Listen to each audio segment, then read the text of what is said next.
Everyone, आज हम start करेंगे सर्वेइंग के ऑब्जेक्टिव क्वेश्चंस। मैंने सर्वेइंग के ऑब्जेक्टिव क्वेश्चंस को 9 पार्ट्स में डिवाइड किया है। सबसे पहले रहेगा अपने पास फंडामेंटल ऑफ सर्वेइंग, उसके बाद में लीनियर मेजरमेंट्स, उसके बाद में compass surveying, theodolite and tacheometry, traversing, उसके बाद में लेवलिंग, उसके बाद में contouring, next curve and last रहेगा measurement of area and volume. ठीक है, तो अपन सबसे पहले स्टार्ट करेंगे फंडामेंटल ऑफ सर्वेइंग। इससे रिलेटेड जो भी क्वेश्चन अपने कंपटीशन एग्जाम में आ चुके हैं या जो भी क्वेश्चन बनते हैं वो सारे अपन यहाँ देखेंगे। तो अपना फर्स्ट क्वेश्चन है, the curvature of earth surface is considered in option है plane surveying, next geodetic surveying, next hydrographic surveying and topographic surveying. तो देखिए, सर्वेइंग को अपन ने 2 क्लास में क्लासिफाइड किया है। एक है अपने पास प्लेन सर्वेइंग और दूसरा है जियोडेटिक सर्वेइंग।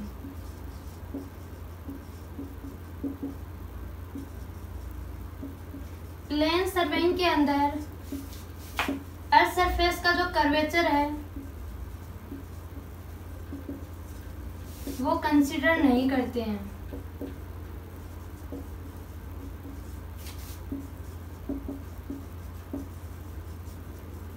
और जियोडेटिक सर्वेइंग है, उसमें कर्वेचर को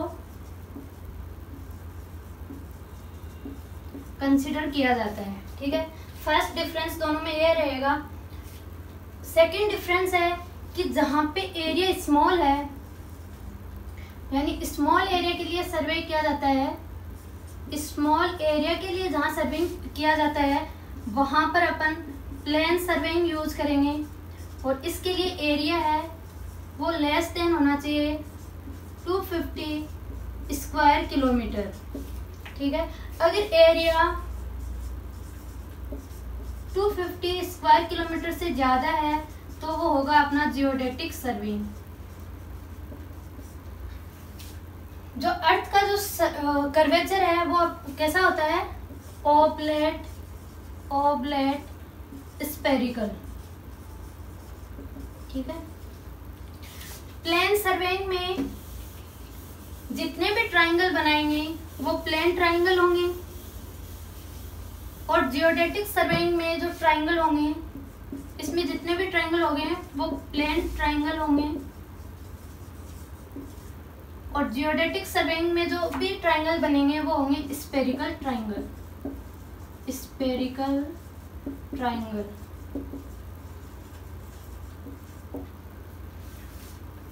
प्लेन सर्वेइंग है, उसमें जो प्लम लाइन होती है, प्लम लाइन, देखिए यहाँ पे प्लम लाइन का अपन ने यूज किया है। तो सबसे पहले ये जानना है कि प्लम लाइन क्या होती है। तो प्लम लाइन को अपन डिफाइन करेंगे कि अर्थ की जो ग्रेविटी है उसको जो रिप्रेजेंट करती है, जो लाइन उसकी डायरेक्शन को जो रिप्रेजेंट करती है। यानी अगर प्लेन सर्वेइंग में अपन क्या मान रहे हैं, अर्थ सरफेस को प्लेन मान रहे हैं, तो जैसे यहाँ पे कोई पॉइंट है तो जो इसकी ग्रेविटी की डायरेक्शन होगी वो क्या होगी, इस तरीके से होगी। सेम यहाँ पे कोई है तो इस तरीके से, इस तरीके से। ठीक है, तो इसमें प्लेन सर्वेइंग में जो भी प्लम लाइन होगी वो क्या होगी, पैरेलल होगी, पैरेलल होगी। ठीक है, अगर जियोडेटिक सर्वेइंग है तो उसमें प्लम लाइन किस तरीके से होगी, जियोडेटिक सर्वेइंग है मतलब जो अर्थ सरफेस का कर्वेचर है वो कंसीडर किया गया है। यहाँ पे देखिए कोई भी पॉइंट है तो यहाँ आएगा, सेम यहाँ आएगा। ठीक है, तो ये जहाँ पे मीट करती है उसको अपन बोलते हैं centre of earth, centre of earth. ठीक है, तो प्लेन सर्वेइंग में जो प्लम लाइन है वो पैरेलल होती है और जियोडेटिक सर्वेइंग में जो प्लम लाइन होती है वो एक meet at a point, meet at a point, किसी एक पॉइंट पे जाके मीट करती है। ठीक है, नेक्स्ट अपन देखते हैं कि इससे रिलेटेड जितना भी है वो अपन यही डिस्कस कर लेते हैं ताकि आगे जो भी क्वेश्चन आएंगे उनको अपन डायरेक्ट सॉल्व कर लेंगे। नेक्स्ट देखिए, प्लेन ट्राइंगल है और जो स्पेरिकल ट्रायंगल है, इनका जो भी इंटीरियर एंगल है ए बी सी, इसका भी ए बी और सी, इनका A dash B dash C dash मान लेते हैं। तो इनके सम में जो डिफरेंस आएगा वो ओनली 1 सेकेंड का डिफरेंस आता है, ठीक है, 1 सेकेंड का डिफरेंस आता है फॉर एरिया 195.5 स्क्वायर किलोमीटर, ठीक है। एक इसमें अपन देखते हैं कि एक तो क्या होगी, आपके पास में कर्व लाइन होगी और एक आपके पास में रहेगी स्ट्रेट लाइन। तो स्ट्रेट लाइन जो प्लेन सर्वेइंग में बनती है और कर्व लाइन जो जियोडेटिक सर्वेइंग में बनती है, तो इनमें जो डिफरेंस आता है वो 1 सेंटीमीटर के आता है। अगर लेंथ है वो 12 किलोमीटर है, अगर लेंथ 18 किलोमीटर है तो इनमें जो डिफरेंस आता है वो 1.5 सेंटीमीटर का डिफरेंस आता है, ठीक है। तो इसका जो आंसर होगा वो आंसर होगा B, geodetic survey. Geodetic surveying में अपन curvature of earth surface consider करते हैं और प्लेन सर्वेइंग में कंसीडर नहीं किया जाता। हाइड्रोग्राफिक सर्वेइंग क्या होता है, जिसमें वाटर बॉडीज का स्टडी की जाती है, वो आता है हाइड्रोग्राफिक सर्वेइंग। तो नेक्स्ट क्वेश्चन अपना रहेगा हाइड्रोग्राफिक सर्वेइंग डील्स विद, इसमें ऑप्शन फर्स्ट गिवन है आपको to fix the property line. तो देखिए प्रॉपर्टी लाइन को फिक्स करने के लिए जो सर्वे किया जाता है उसको अपन बोलते हैं cadastral survey, cadastral survey. Option B इसमें गिवन है वो है to observe the heavenly bodies. Heavenly bodies का मतलब कोई सन या फिर कोई स्टार है, उसके ऑब्जर्वेशन के लिए जो सर्वे यूज करते हैं उसको अपन बोलते हैं एस्ट्रोनॉमिकल सर्वेइंग, ठीक है। सी ऑप्शन है to determine the natural feature of country, तो इसको अपन बोलते हैं टोपोग्राफी सर्वे, टोपोग्राफी सर्वे। और डी ऑप्शन है लार्ज वाटर बॉडीज, तो लार्ज वाटर बॉडीज के लिए अपन हाइड्रोग्राफिक सर्वे करते हैं, तो इसका जो आंसर रहेगा वो रहेगा डी। तो नेक्स्ट क्वेश्चन है अपना the curvature of earth surface is considered if the area of survey is more than, option given है first 1 square kilometre, 500 square kilometre, 850 square kilometre and 250 square kilometre. तो अपन ने अभी डिस्कस किया था कि एरिया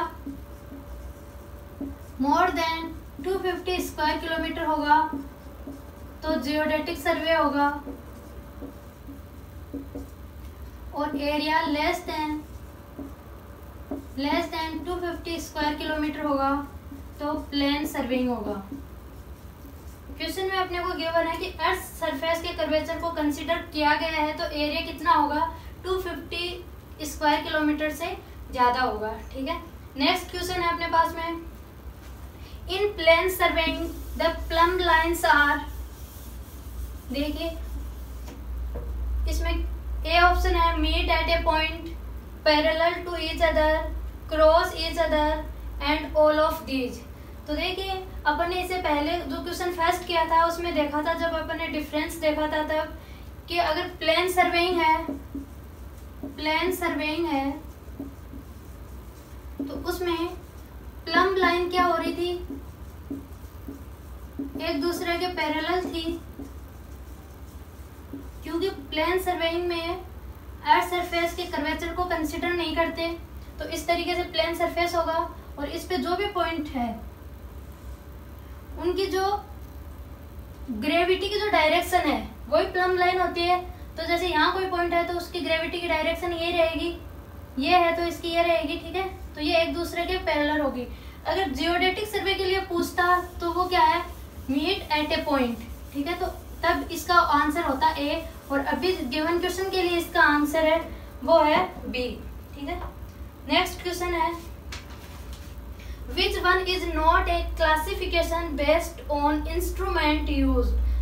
ठीक है, ए है triangulation survey, B plane table survey, C aerial survey and D है माइन सर्वे।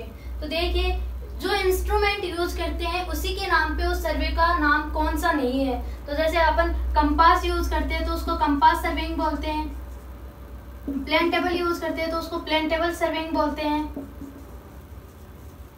ठीक है, तो इसमें माइन सर्वेइंग है वो इंस्ट्रूमेंट के बेसिस पे नहीं है, तो इसका जो आंसर रहेगा वो रहेगा डी।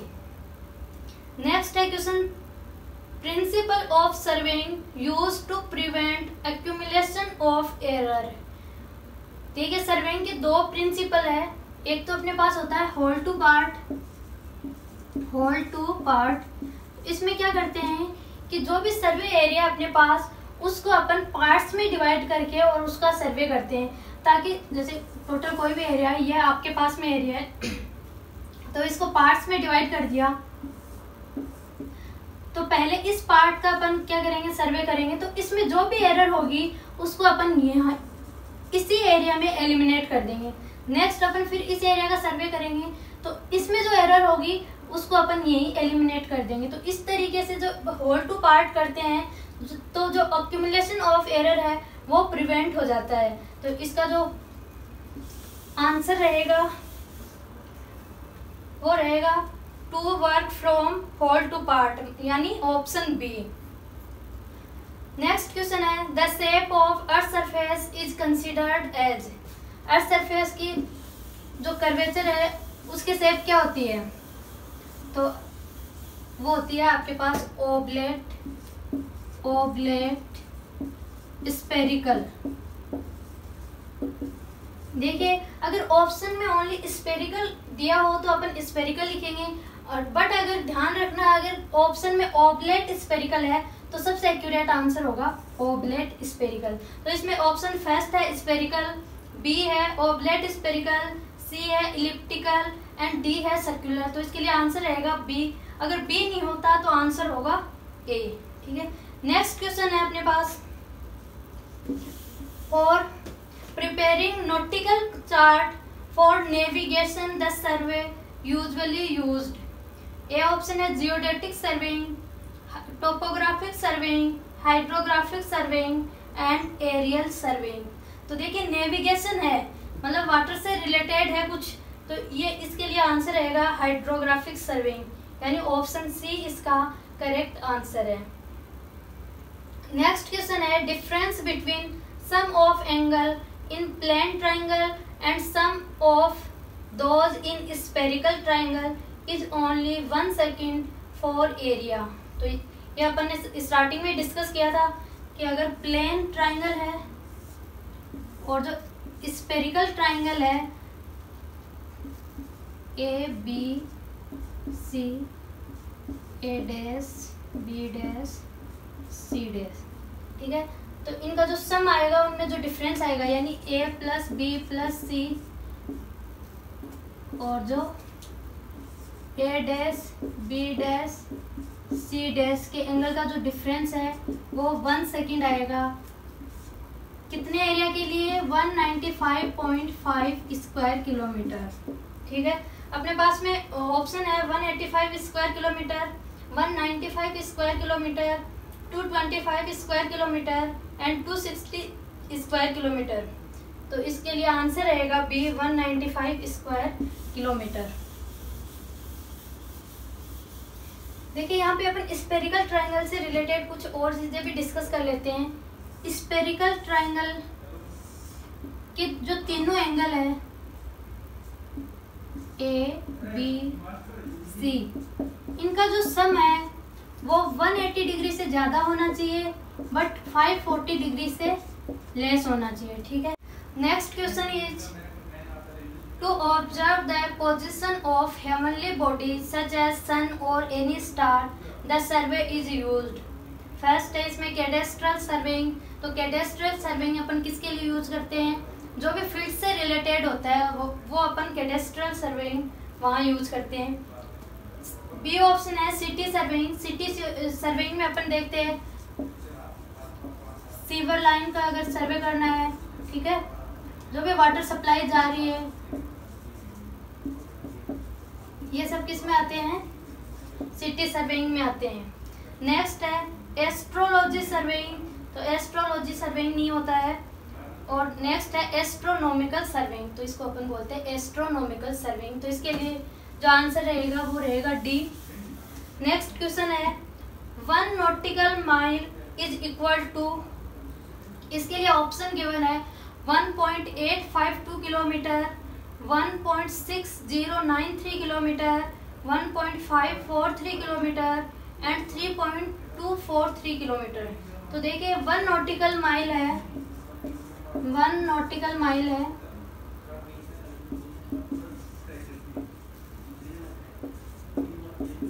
इसकी जो वैल्यू होती है वो होती है 1.852 किलोमीटर, ठीक है। और जो 1 माइल है वो इक्वल होता है 1.6093 किलोमीटर। तो ये याद रखना, जो 1 नॉटिकल माइल है वो इक्वल होता है 1.852 किलोमीटर एंड जो सिंपल माइल है वो इक्वल होता है 1.6093 किलोमीटर। तो इस क्वेश्चन के लिए जो अपना आंसर रहेगा वो रहेगा ए, 1.852 किलोमीटर। नेक्स्ट क्वेश्चन है the survey done to fix property line and to locate land area is known as city surveying, cadastral surveying, mine surveying and aerial surveying. तो इसके लिए आंसर रहेगा बी, कैडेस्ट्रल सर्वेइंग, ठीक है। Land area से related जो भी सर्वे होता है वो कैडेस्ट्रल सर्वेइंग होता है, चाहे वो एक ओनर से दूसरे ओनर को लैंड ट्रांसफर करना हो या फिर उसकी जो प्रॉपर्टी लाइन है उसको फिक्स करना हो या फिर लैंड एरिया कैलकुलेट करना हो, ये सब कैडेस्ट्रल सर्वेइंग में आता है। Next question is the representative fraction of the scale 1 centimetre is equal to 10 metre will be, option given है 1/1000, 1/10,000, 1/100 एंड 1/10। तो देखिए सबसे पहले रिप्रेजेंटेटिव फ्रैक्शन क्या होता है, मैप डिस्टेंस एंड क्रॉसपॉन्डिंग जो ग्राउंड डिस्टेंस है उनको सेम स्केल पे जो रेशियो होता है वो क्या होता है, रिप्रेजेंटेटिव फ्रैक्शन होता है। क्वेश्चन में है 1 centimetre is equal to 10 metre, ठीक है। तो 1 सेंटीमीटर अपॉन 10 को फिर अपन सेंटीमीटर में, 10 मीटर को सेंटीमीटर में चेंज करेंगे तो ये क्या आ जाएगा 1/1000। तो इस क्वेश्चन के लिए जो आंसर रहेगा वो रहेगा 1/1000, ए ऑप्शन सही है। नेक्स्ट क्वेश्चन है the scale on which 2 dimension can be measured is known as, option given है फर्स्ट है इसमें plane scale, diagonal scale, vernier scale and direct scale. तो देखिए स्केल को 4 पार्ट्स में क्लासिफाइड किया गया है। प्लेन स्केल ये 2 डायमेंशन को मेजर करता है, यानी मीटर और डेसीमीटर, ठीक है। फिर आता है डायगोनल स्केल, डायगोनल स्केल ये 3 डायमेंशन को मेजर करता है, यानी मीटर, डेसीमीटर और सेंटीमीटर। वर्नियर स्केल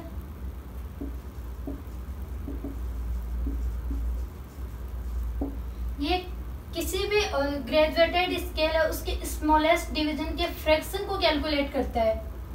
और फोर्थ है स्केल ऑफ कॉर्ड, ठीक है। तो देखिए स्केल के 4 टाइप होते हैं, plane scale, diagonal scale, vernier and scale of chord. Plane scale है 2 डायमेंशन को मेजर करता है, डायगोनल स्केल है 3 डायमेंशन को मेजर करता है और वर्नियर स्केल को फर्दर क्लासिफाइड किया गया है, वर्नियर स्केल को डायरेक्ट स्केल,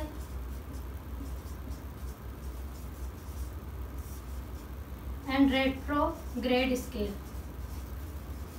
जब इसका क्वेश्चन आएगा तब अपन इसको देख लेंगे डिटेल में, ठीक है। तो जो अपना क्वेश्चन गिवन था उसके लिए जो आंसर रहेगा the scale on which 2 dimension can be measured is known as plane scale, मतलब आंसर जो ऑप्शन ए है वो करेक्ट है इसके लिए। नेक्स्ट क्वेश्चन है A scale use to measure an angle और to set off an angle is vernier scale, plane scale, scale of chord and diagonal scale.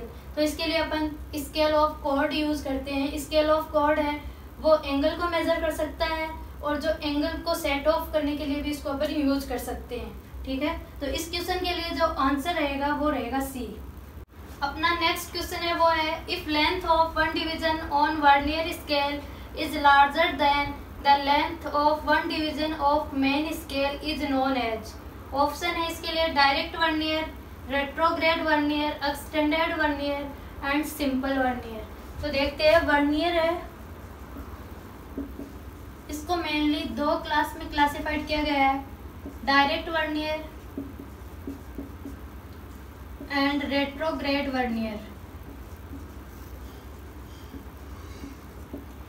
Direct vernier में जो वैल्यू है, value of smallest division on vernier scale is less than value of smallest division on main scale. यानी vernier के जो smallest division के जो value है अगर वो v है और मेन स्केल के जो स्मॉलेस्ट डिवीजन की वैल्यू वो s है तो v लेस देन s होगा, ठीक है। तो उसको डायरेक्ट वर्नियर बोलेंगे। अगर ये वाइस वर्सा हुआ यानी value of smallest division on vernier scale is greater than value of smallest division on main scale, यानी v ग्रेटर देन s हुआ तो इसको अपन बोलेंगे रेट्रोग्रेड स्केल। इसका मतलब क्या है कि अगर वर्नियर स्केल पर n डिवीजन है तो वो मेन स्केल के n+1 डिवीजन के इक्वल होगा। किसके लिए? रेट्रोग्रेड स्केल के लिए। और अगर v लेस देन s है तो उस केस में n division of vernier scale is equal to n-1 division of main scale के इक्वल होंगे। सेकंड जो डिफरेंस है इन दोनों में वो ये है कि डायरेक्ट वर्नियर में जो वर्नियर की रीडिंग है वो मेन स्केल की डायरेक्शन में ही इंक्रीज होती है और रेट्रोग्रेड में जो वर्नियर की रीडिंग है वो मेन स्केल के अपोजिट डायरेक्शन में इंक्रीज होती है, ठीक है। इसके बाद अपन थोड़ा और देख लेते हैं। इसमें वर्नियर का जो लिस्ट काउंट होता है वो क्या होता है? तो वो होता है s/n। तो s यहाँ पर क्या है? Value of smallest division, value of smallest division on main scale, और n क्या है? Number of division on vernier scale, ठीक है। एक तो लिस्ट काउंट का ये फॉर्मूला रहता है तो ये ध्यान रखना है क्योंकि इससे रिलेटेड न्यूमेरिकल आते हैं। और एक लिस्ट काउंट का फॉर्मूला रहता है s-v, यानी value of smallest division on main scale minus value of smallest division on vernier scale. तो ये याद रखना है। इसमें एक और है अपने पास एक्सटेंडेड वर्नियर, वो भी वर्नियर का एक टाइप है। इसके लिए क्या होता है कि n division of vernier scale is equal to n division of vernier scale is equal to 2n-1 division of main scale, ठीक है। तो ये आपको ध्यान रखना है। तो इस क्वेश्चन के लिए देखिए आंसर क्या होगा। इसके लिए आंसर रहेगा बी, रेट्रोग्रेड वर्नियर, क्योंकि इसमें क्या दिया है कि जो वर्नियर की जो लेंथ आ रही है यानी जो v है वो क्या है? ग्रेटर देन s है। तो ये किसके लिए होता है? रेट्रोग्रेड के लिए होता है। नेक्स्ट अपना क्वेश्चन है वो है in extended vernier scale n division of vernier is equal to n, option given है इसके लिए n-1 division of main scale, n+1 division of main scale, 2n+1 division of main scale and 2n-1 division of main scale. इसको अपन ने अभी discuss किया है कि n division of vernier scale किसके इक्वल होंगे? Two n minus 1 division of main scale, n division of vernier scale, n minus 1 division of main scale के अगर इक्वल हो तो वो कौन सा स्केल होगा? Direct scale. और अगर n number of division of vernier scale n plus 1 division of main scale के बराबर है तो वो क्या होगा? Retrograde scale. तो ये आपको ध्यान रखना है, ठीक है। नेक्स्ट क्वेश्चन है वो है if the reading of vernier scale is increased in same direction as that of main scale is known as. तो अगर सेम डायरेक्शन में इंक्रीज होती है तो वो होता है डायरेक्ट स्केल, और अगर अपोजिट डायरेक्शन में इंक्रीज होती है तो वो होता है रेट्रोग्रेड स्केल। सेम डायरेक्शन के लिए क्या होता है? डायरेक्ट स्केल, डायरेक्ट वर्नियर, और अपोजिट डायरेक्शन में अगर इंक्रीज हो रही है वर्नियर की वैल्यू तो वो होता है रेट्रोग्रेड वर्नियर, ठीक है। तो इसके लिए ऑप्शन रहेगा बी। नेक्स्ट क्वेश्चन है वो है which of the following statement in respect of map A having scale 1:1000 and another map B having scale 1:5000 is true। इसमें ऑप्शन ए गिवन है map A is larger scale compare to map B. B है map A is small scale compare to map B. Map A is more detailed as compare to map B. None of these, ठीक है। तो इसमें देखिए scale given है अपने पास, ए के लिए स्केल है 1:1000 और बी के लिए स्केल है 1:5000। तो देखिए इसमें कौन सा स्मॉल आएगा? जो वैल्यू यहाँ जो वैल्यू बड़ी होगी तो वो उसके लिए जो मैप आएगा वो क्या आएगा? छोटा आएगा, ठीक है। तो इन दोनों में अपन अगर कंपेयर करें तो 5000 बड़ा है, तो इसके लिए जो बी का जो मैप है वो क्या है? स्मॉल स्केल मैप है। तो इसके लिए देखिए ऑप्शन कौन सा सही होगा? Map A is large scale map compare to map B. तो ऑप्शन ए इसके लिए करेक्ट रहेगा। नेक्स्ट जो क्वेश्चन है difference in length of an arc and subtended chord on earth surface for a distance of 18.2 kilometre is. Option है 10 mm, 15 mm, 22 mm और 100 mm। तो देखिए अपन ने जब सर्वेइंग की क्लास देखी थी, plane surveying and geodetic surveying, तो इसमें हमने देखा था कि अगर लेंथ 12 किलोमीटर है तो उसके लिए जो कर्व लाइन है और जो स्ट्रेट लाइन है उसमें जो डिफरेंस आ रहा था वो 1 सेंटीमीटर आ रहा था, यानी 10 mm। और अगर 18 किलोमीटर था तो उस केस में आ रहा था 1.5 सेंटीमीटर यानी 15 mm। तो इसके लिए जो आंसर रहेगा वो रहेगा 15 mm, ऑप्शन बी।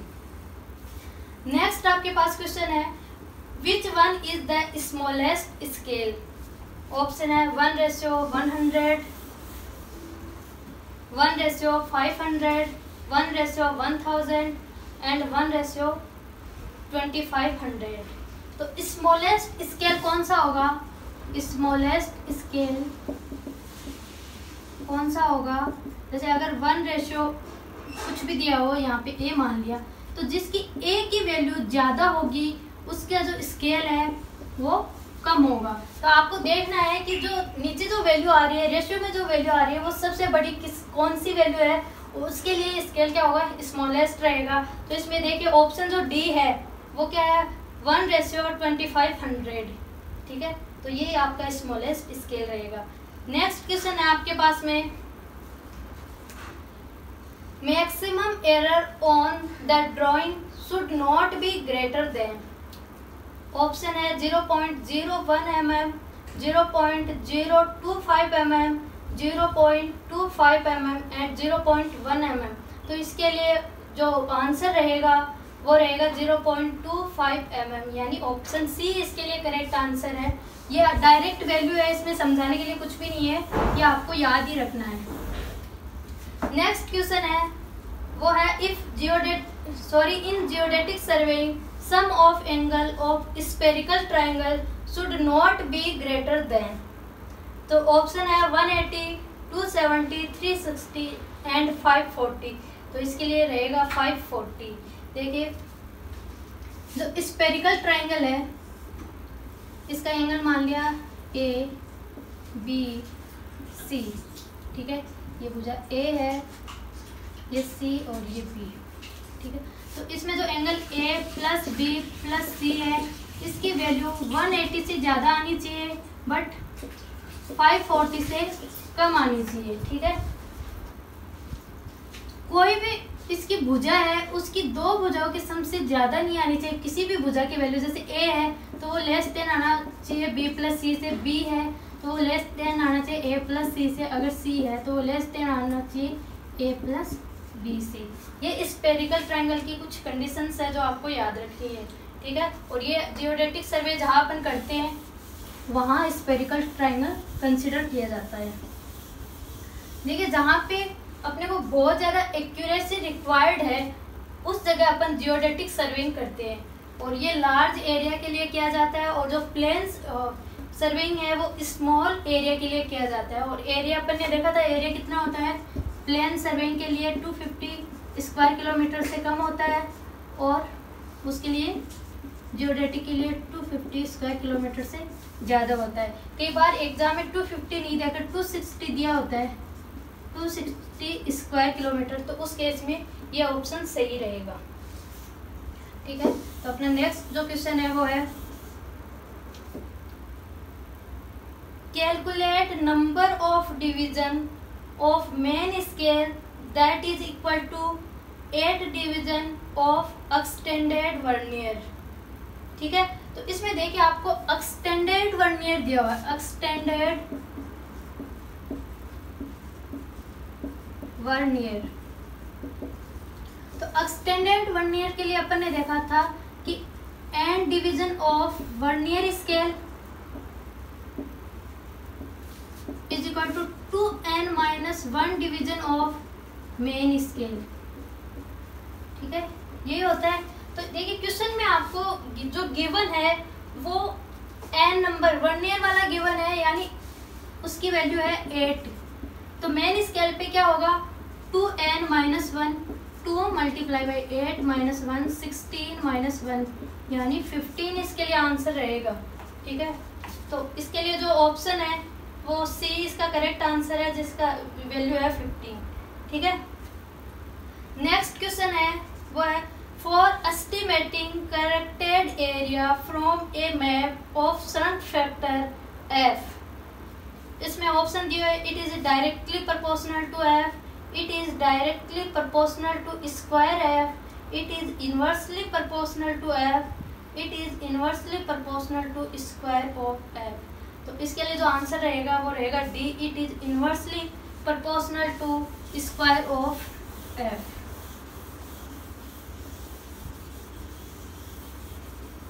देखिए करेक्टेड एरिया आता है वो किस तरीके से आता है। Corrected area is equal to होता है मेजर्ड एरिया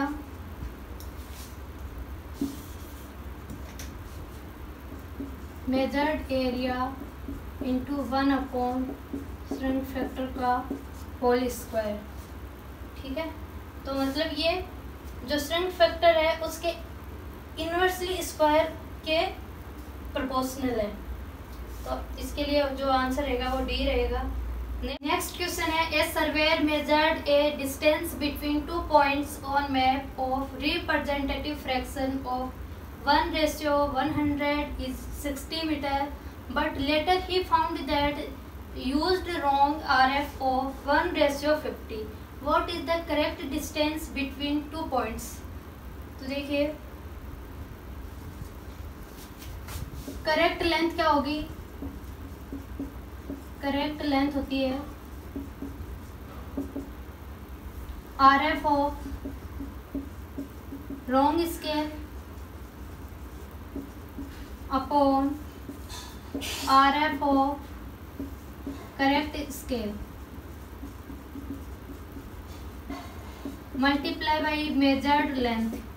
तो क्वेश्चन में जो मेजर्ड लेंथ गिवन है वो 60 मीटर गिवन है, रॉन्ग RF गिवन है वो 1:50 गिवन है। रॉन्ग RF है वो है 1:50 और करेक्ट जो RF है वो है 1:100। मेजर्ड लेंथ है वो 60 है, तो इससे जो आंसर आ जाएगा 120 मीटर। तो देखिए ऑप्शन इसके लिए डी सही रहेगा, 120। ठीक है, नेक्स्ट क्वेश्चन है अपना। हाँ, अगर यहाँ पे करेक्ट एरिया की बात करता, अगर यहाँ पे करेक्टेड एरिया की बात करता तो उसके लिए क्या होता, करेक्टेड एरिया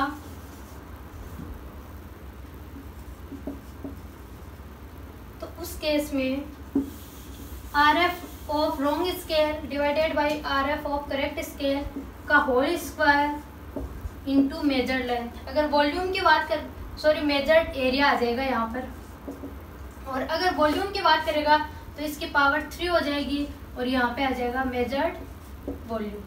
ठीक है, नेक्स्ट क्वेश्चन है 10 division of vernier scale are equal to 11 division of main scale of each 0.1 mm। What is the least count of vernier scale. तो देखिए वर्नियर स्केल का जो लिस्ट काउंट है, लिस्ट काउंट अपन ने पढ़ा था, एक तो S/N होता है और एक होता है S-V।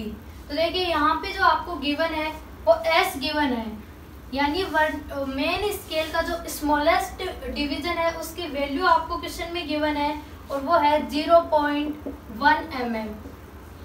ठीक है, N क्या होता है, N होता है जो वर्नियर स्केल है उस पे नंबर ऑफ डिवीजन कितने हैं, तो इसमें कितने हैं 10 गिवन है आपको, तो यहाँ से वैल्यू आ जाएगी 0.01 mm।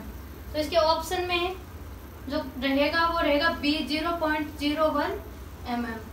नेक्स्ट जो क्वेश्चन है वो है calculate length of one division of vernier scale if list count of vernier scale is 0.02 mm, the least count of main scale is 1 mm। देखिए क्वेश्चन में क्या गिवन है, पहले वो नोट करते हैं अपन। क्वेश्चन में अपने पास है least count of vernier and list count of main scale. List count of vernier अपने पास जो गिवन है वो है 0.02 mm एंड जो वर्नियर का जो स्मॉलेस्ट डिवीजन है उसकी वैल्यू अपने पास में है 1 mm। ठीक है, और अपने को लेंथ पूछी है, calculate length of one division of vernier scale. तो अपन जानते हैं लिस्ट काउंट क्या होता है S-V। ठीक है, तो यहाँ पे देखिए लिस्ट काउंट है 0.02 mm और 1 mm -V। तो यहाँ से V की वैल्यू आ जाएगी 1 - 0.02 यानी 0.98 mm। ठीक है, तो इसके लिए जो आंसर रहेगा 0.98 यानी ऑप्शन बी इसके लिए करेक्ट है। नेक्स्ट क्वेश्चन है what is common scale adopted in form of representative fraction for the forest map. तो देखिए फॉरेस्ट मैप के लिए या हिली मैप के लिए जो स्केल अपन यूज करते हैं वो होता है 1:250। ठीक है, तो इसके लिए जो आंसर रहेगा वो रहेगा डी करेक्ट आंसर है इसके लिए। अपना जो नेक्स्ट क्वेश्चन है वो है a line of 5 metre on its original map shrunk to 4.6 metre, calculate shrunk scale if original scale was 1 centimetre is equal to 80 metre. तो देखिए श्रंक स्केल है, shrunk scale is equal to होता है shrunk factor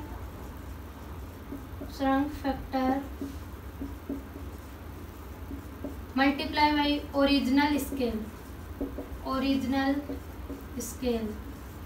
shrunk factor क्या होता है, shrunk length shrunk length divided by original length और multiply by original scale। अब देखिए श्रंक लेंथ है यहाँ पे 4.6 मीटर, ओरिजिनल लेंथ है 5 मीटर और जो ओरिजिनल स्केल गिवन है वो है 1 centimetre is equal to 80 metre. 80 metre को मैं सेंटीमीटर में चेंज कर दूंगी, ठीक है। जब इसको कैलकुलेट करेंगे तो इसकी वैल्यू आएगी, वो आएगी 1 centimetre is equal to 86.95 metre. तो इसके लिए जो ऑप्शन है वो C, 1 centimetre is equal to 86.95 metre, ये करेक्ट रहेगा। नेक्स्ट क्वेश्चन है which of the following statement is not correct for the principle of serving. First है location of point with respect to two reference। B है major control point are measured with lower degree of precision। C minor control point are measured with higher degree of precision। and D है working from part to whole। तो देखिए इसके लिए सभी जानते हैं कि जो अपना प्रिंसिपल होता है वो होल टू पार्ट होता है, ना कि पार्ट टू होल होता है। तो इसका जो आंसर रहेगा वो डी रहेगा, working from part to whole. Incorrect पूछा गया है इसमें, तो इसलिए इसका डी आंसर रहेगा, ठीक है। तो आज हमने जो फर्स्ट चैप्टर था उससे रिलेटेड जो भी ऑब्जेक्टिव क्वेश्चन थे वो यहाँ पे हमने डिस्कस किए। नेक्स्ट अपन लीनियर मेजरमेंट से जो भी ऑब्जेक्टिव क्वेश्चन एग्जाम में आ चुके हैं या जो आने वाले हैं वो अपन डिस्कस करेंगे। Thank you.